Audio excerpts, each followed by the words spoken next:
all. I'm Dr. T. Arunmuri, Assistant Professor, Department of Commerce, KCS Kasinada College of Arts and Science. I welcome you all for this presentation on Cost Accounting, Part 3. It is based on the accepted curriculum of all universities on this subject. The contents are the advantages of cost accounting, limitations of cost accounting, installation of cost accounting system, and methods of cost accounting.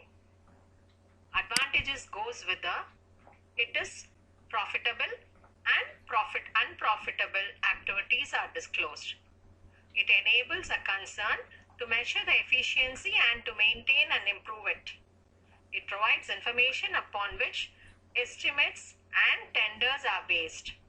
It guides future production policies, helps in increasing profits, enables a periodical determination of profits or losses, furnishes reliable data for comparing costs, exact cause of a decrease or an increase in profit or loss can be detected, discloses the relative efficiencies of different workers, enables the creditors and investors to judge the financial strength and creditworthiness, is helpful to the government and helpful to the consumers.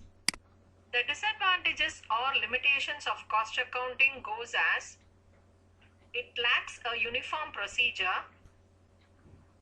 because it is possible that two equally competent cost accountants may arrive at different results from the same information. There are large number of conventions, estimates, and flexible factors such as classification of cost into its element, issue of materials on average or standard price, apportionment of overhead expenses, division of overheads into fixed and variable costs. Moreover, no one cost is suitable for all purposes and or all circumstances. It can be used only in big concerns. It is costly to operate, involves many forms and statements, may not be applicable in all types of industries, and it is based on estimations. Installation of costing system goes with the 4 steps. The requisites of a good costing system, the steps necessary to install the system, problems or practical difficulties in installing a costing system, and the steps to be adopted to overcome practical difficulties. The requisites of a good costing system. It is simple to operate, more flexible. Comparability, the costing system should be able to provide comparable data. The costing system should justify the cost of operation through resultant benefits. The system must be capable of providing appropriate information in time for decisions relating of cost control. The costing system device should be suitable to the nature of business done, and the changes in organizational setup should be minimum possible.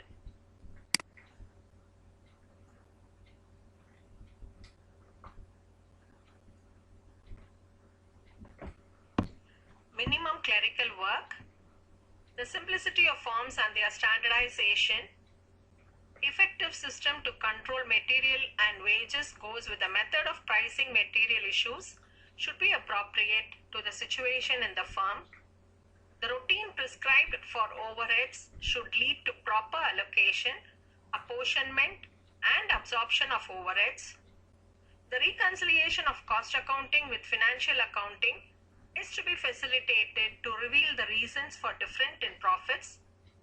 The external factors goes as the costing system should ensure compliance of statutory and legal requirements like cost audit, cost accounting rules, etc.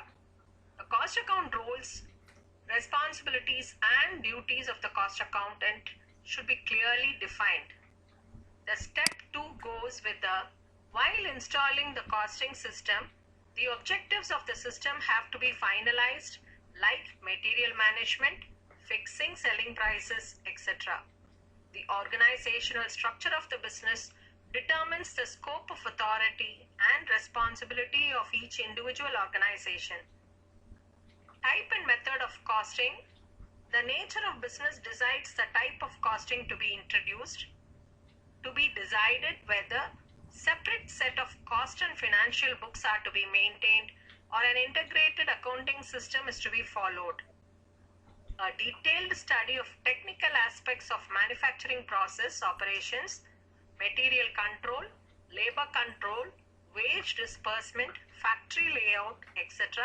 is of great importance.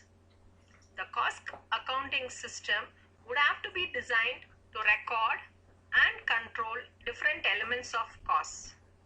The nature and product business and the type of business decides the emphasis of cost control. An efficient system of collection and verification of the data is to be devised for prompt collection of cost data. The details of the system should be explained to the staff so that the cost accounting system can work efficient by cooperation among the staff members. It is preferable to have a separate cost office which has access to the factory. All the departments with which the cost office interacts, like purchasing, production, stores, etc., should be instructed by the top management that appropriate cooperation and coordination with cost office are essential. The third step grows with the problems or practical difficulties in installing a cost system. Absence of cost consciousness.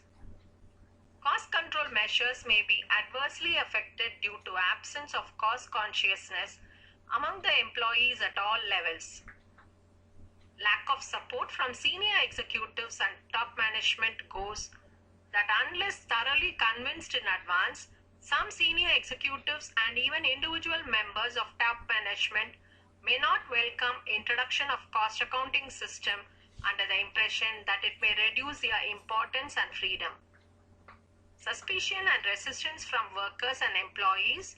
The lower level employees may resist the system and suspect that it is introduced to control and hamper them in their work. The shortage of trained staff.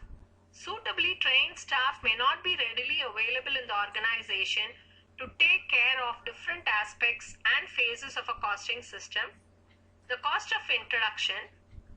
Introduction of an elaborate system of costing may involve huge expenditure which may not be affordable to small and medium-sized firms.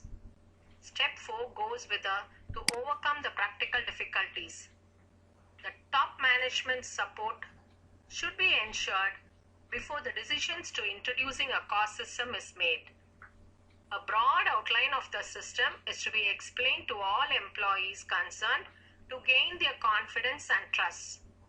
The costing system chosen should be suitable to the requirements of the firm.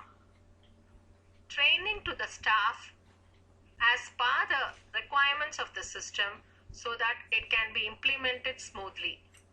To conclude, the willing acceptance of both management and staff with workers ultimately decides the success of a failure newly introduced costing system.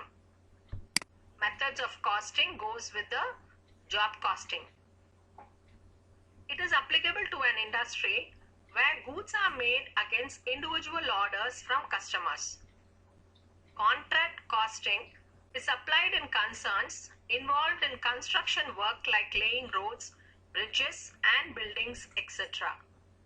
Batch costing is applied where orders for identical products are produced in convenient lots or batches.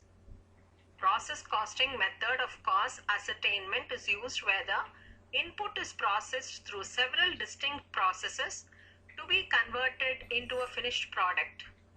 Operating costing method is applicable to service industries where no product is produced but some service is rendered. Examples: transport, lodging houses, cinema theaters, hospitals, etc. Operation costing method is applicable where there is mass production and several processes are involved with different operations to be carried out to complete the process of production. Unit or output costing is applicable where output is uniform in all respects and production is continuous. Multiple costing is a system where two or more methods of costing like job costing, unit costing and operation costing are applied to find the cost of production. Thank you. We would meet in the next presentation.